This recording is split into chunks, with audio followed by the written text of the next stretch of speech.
And while the worst of the heat wave is behind us now, we are still feeling the effects of the hot weather. A live look outside from our Shriners Hospital camera. And as you can see, it is still 75 degrees out there.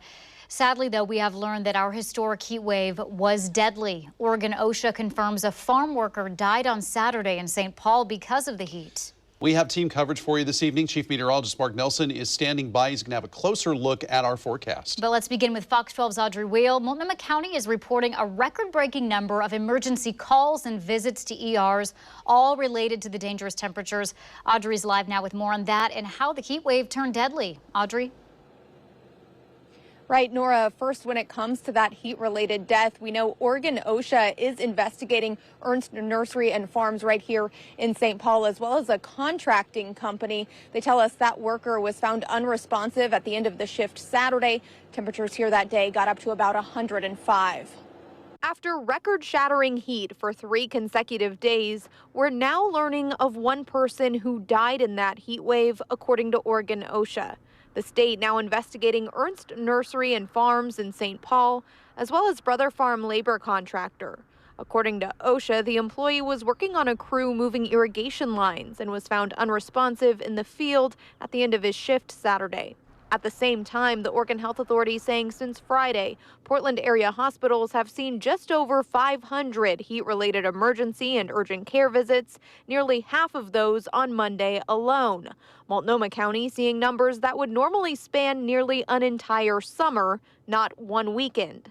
The state saying hospital beds are now in critically short supply. OHSU Associate Professor of Emergency Medicine, Dr. BORY tells us they're seeing more heat-related illness and trauma on top of usual emergency visits.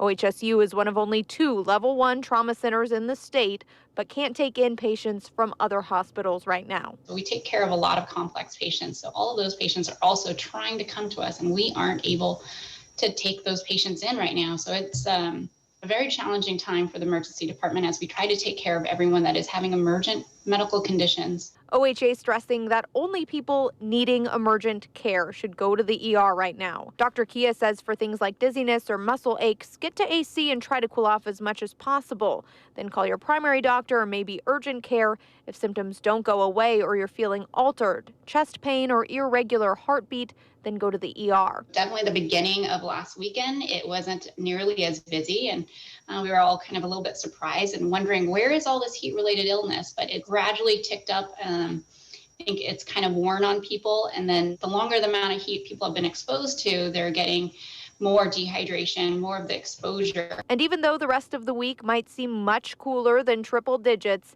it's still hot and important to be careful. Back here at the nursery, the office was closed when we got here this evening. We tried to reach several people here by phone for comment, but didn't have any luck with that. We did reach the owner of the contracting company who confirmed the worker was an employee there, but did not want to offer a statement or further information. Reporting live in St. Paul, Audrey WEIL, Fox 12 Oregon.